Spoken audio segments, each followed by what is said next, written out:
अच्छा, जो वेश्या थी ना, वो ब्राह्मणों का खूब सम्मान करती थी, भगवान को बहुत मानती थी। एक बार की बात है, अयोध्या से कुछ संत पधारे कन्नौज नगर में। जब कन्नौज नगर में कुछ संत आए तो संतों को आते आते रात्रि हो गई, रात्रि का समय हो गया। तो संतों ने सोचा कि भैया रात्रि का समय है, क्यों ना मैं इसी नगर में एक रात्रि ठहर जाऊं। तो वो सारे संत देवता नगर वासियों से पूछने लगे, भैया अगर यहाँ पर किसी ब्राह्मण का घर हो तो हमें बता दो, हम एक रात्रि उस ब्राह्मण के यहाँ पर ठहरना चाहते हैं। अब नगरवासी जलते बिलते थे अजामिल से, अजामिल के पास में जाकर छोड़ दिए। लेकिन उस समय रात्रि का जो समय था, उस समय अजामिल घर पर नहीं थे और उसकी पत्नी घर में कुछ कार्य कर रही थी। अब जैसे कुछ संत देवता जब अजामिल के गेट पर आए, कुंडी बजाई, तो वो वेश्या बाहर निकली। वेश्या ने संत देवता को देखकर प्रणाम किया कि हे संत देवता, आपके चरणों में बारंबार प्रणाम करती हूँ, बताइए मैं आपकी क्या सेवा कर सकती हूँ। संतों ने कहा कि देखिए देवी,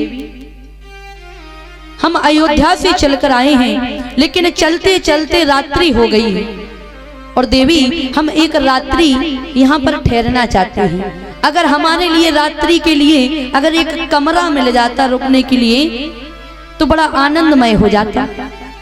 वेश्या ने कहा देखिए संत देवता, पहली बात तो ये है कि मैं शरीर से वेश्या हूँ, मैं आपको ना अपने घर में रख सकती हूँ, ना आपको भोजन करवा सकती हूँ, ना अपने हाथों से आपको जल दे सकती हूँ, क्योंकि मैं शरीर से वेश्या हूँ। संतों ने सोचा कि भैया आज मैं वेश्या के यहाँ आ गया। संत देवता बेचारे निराश होकर जब वहां से जाने लगे, लेकिन वेश्या के मन में एक भाव प्रकट हुआ। वेश्या ने सोचा कि हमारे संत बताते हैं कि अगर कोई ब्राह्मण देवता हमारे दरवाजे पर अगर भिक्षा मांगने आते हैं तो कभी भी उन्हें खाली हाथ नहीं पहुंचाया जाता है। अगर कोई ब्राह्मण भिक्षा मांग भी रहा है, अगर आपके घर में धन नहीं भी है तो आपके घर में अन्न तो है ना, आटा तो है ना, आप उसको एक, हम तो कहते हैं 4 रोटी का आटा ही दे दो, लेकिन उस व्यक्ति को कभी घर से ऐसे भगाना नहीं चाहिए। जो तुम्हारे घर में हो वो तुम उस ब्राह्मण देवता को दो, कोई भी मांगने आए, क्या पता ब्राह्मण के रूप में भगवान ही तुम्हारे दर पर आ जाए। यही सोच ले कि ये इतना बड़ा भक्त बना फिरता है, ये बाहर दिखावा करता है, मैं चलो इसके घर पर जाकर देखूं तो ये मेरी सेवा कर पाता भी है कि नहीं कर पाता, ये किसी मांगने वाले को कुछ देता भी है कि नहीं देता, ब्राह्मणों की सेवा करता भी है कि नहीं करता।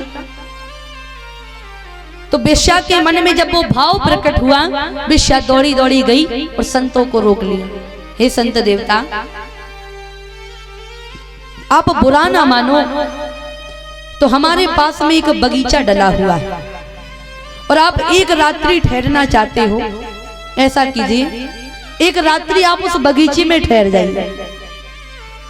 संतों ने कहा देखो देवी, हम रात्रि ठहर तो जाएंगे, लेकिन अगर तुम्हारे पति आए, हमने नगरवासियों से सुना है कि तुम्हारे पति जो हैं वो मांस मदिरा का पान करते हैं, चोरी करते हैं, जुआ खेलते हैं। वेश्या ने कहा संत देवता आप उनकी चिंता मत कीजिए, जब वो आएंगे हम उन्हें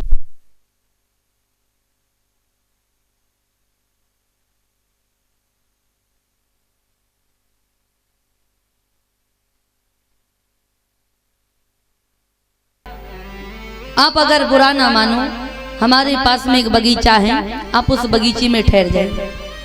संत देवता ने कहा देवी मैं उस बगीचे में ठहर तो जाऊंगा। वेश्या ने कहा आप मेरे पति की चिंता मत कीजिए, जो हमारे पति हैं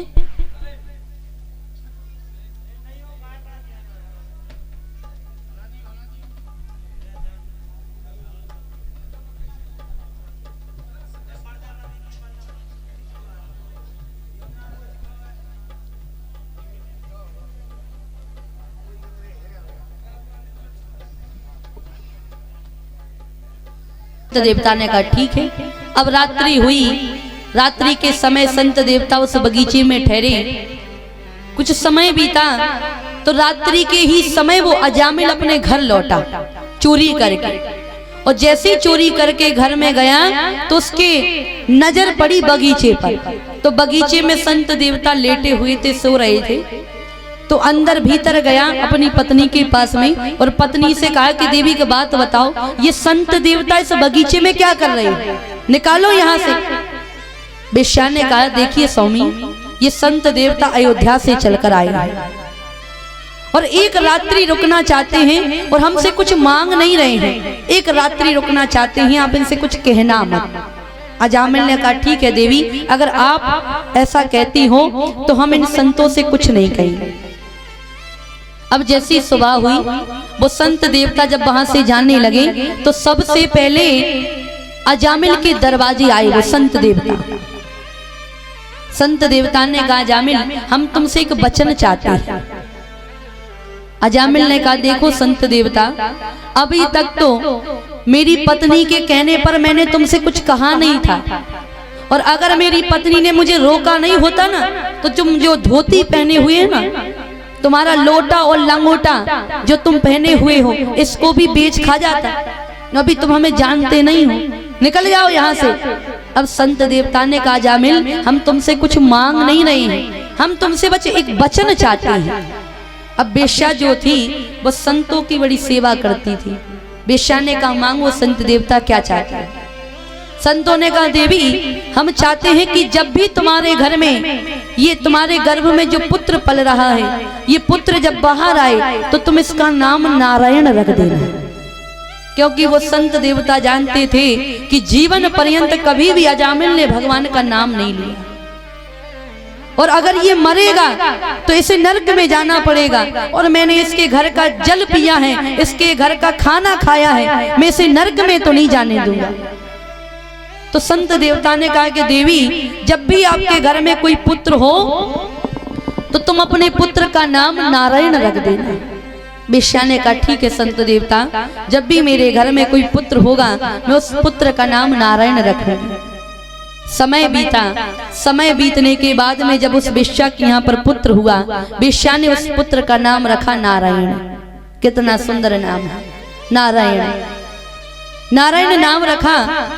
81 वर्ष की आयु बीती अजामिल की, और जब इसने जीवन पर्यंत पाप कर्म किया तो इसको यम के दूत लेने के लिए आए पृथ्वी पर।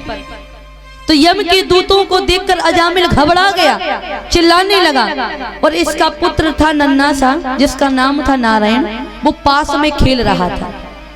यम के दूतों को देखा अजामिल ने, चिल्लाने लगा, अपने पुत्र को बुलाया, अरे नारायण बचाओ, अरे नारायण बचाओ।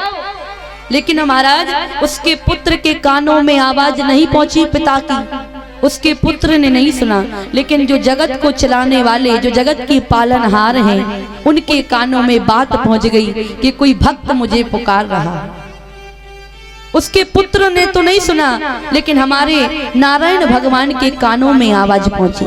भगवान ने विलंब नहीं किया और अपने दूतों को आदेश दिया कि जाओ और जाकर अजामिल को मेरे ये स्वर्ग में लेकर आओ। तब भगवान के दूत वहां पर प्रकट हो गए और वहीं पर यम के दूत खड़े। अब यम के दूतों ने जैसे भगवान के दूतों को देखा तो आपस में लड़ाई मची हुई है। वो कह रहे मैं ले जाऊंगा, वो कह रहे मैं ले जाऊंगा। आपस में जब लड़ाई होने लगी तो भगवान के दूत कहते हैं कि एक बात बता।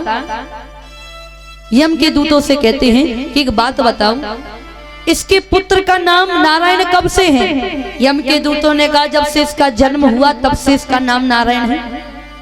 तब भगवान के दूतों ने कहा कि भैया जब से जन्म हुआ इसका नाम तो तब से नारायण है, लेकिन हमारे जो जगत को चलाने वाले हैं उनका नाम नारायण ना जाने कब से।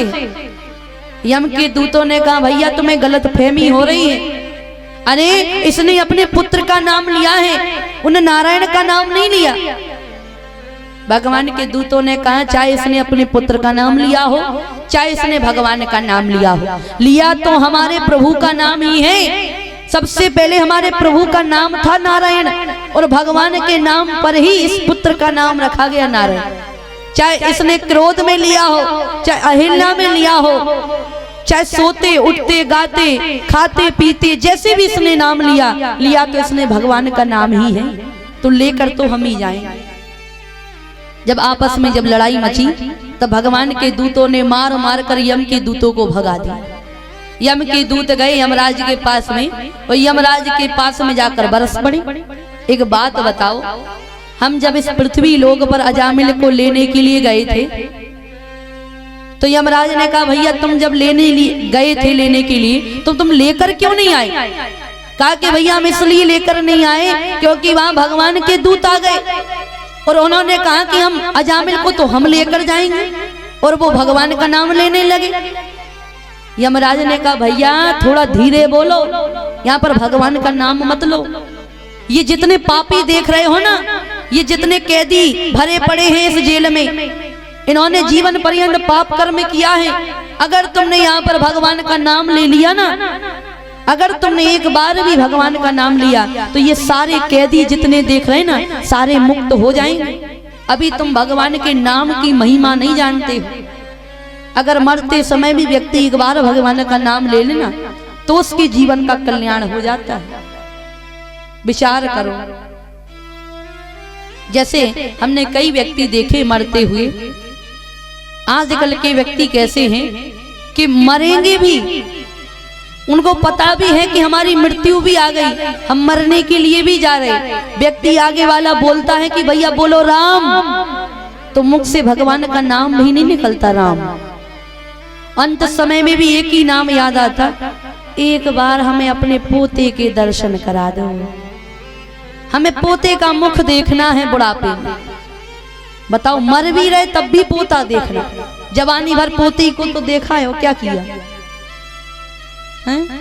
जब मर रहे तब भी पोता पोती दिखा दो, एक हमें पोती दिखा दो। अजामिल ने जब अंत समय में भगवान का नाम लिया ना, यम के दूतों को भगवान के दूतों ने मारकर जब भगाया, तब यमराज के पास में जब दूत पहुंचे, यम से बोलने लगे एक बात बताओ, हम जब पृथ्वी पर जाएं तो किसको लेकर आएं और किसको लेकर नहीं आएं, हमें बस ये बता दीजिए। यमराज ने कहा तुम उस व्यक्ति को घसीटते हुए कोड़े मारते हुए लेकर आओ जो दिन रात चुगली करते हैं, पाप कर्म करते हैं, कभी अच्छा कर्म नहीं करते, दान धर्म नहीं करते, भगवान का नाम नहीं लेते, संतों का सम्मान नहीं करते, अपने माता पिता का सम्मान नहीं करते। उस व्यक्ति को तुम घसीटते हुए कोड़े मारते हुए मेरे पास में लेकर आओ। और जो व्यक्ति भगवान की कथा सुनता है, भगवान का भजन करता है, पूजा करता है, अच्छे किसी से दो बोल बोलता है, कभी भी चुगली नहीं करता, हमेशा दान धर्म करता है, उस व्यक्ति के पास में, उस व्यक्ति के स्वप्न में भी तुम कभी भटकना भी नहीं। तो इतनी शक्ति होती है भगवान के नाम में। अगर हमारे जीवन का भी अंत हो रहा है, अगर अंत समय में भी व्यक्ति भगवान का नाम ले लेना तो भी उसके जीवन का कल्याण हो जाता है। विचार कीजिए, अजामिल मरते समय में जब उसने तो लिया अपने पुत्र का नाम था, लिया पुत्र का नाम था, लेकिन हमारे जब परम पिता ने उसकी बात सुनी तो इसके जीवन का कल्याण कर दिया।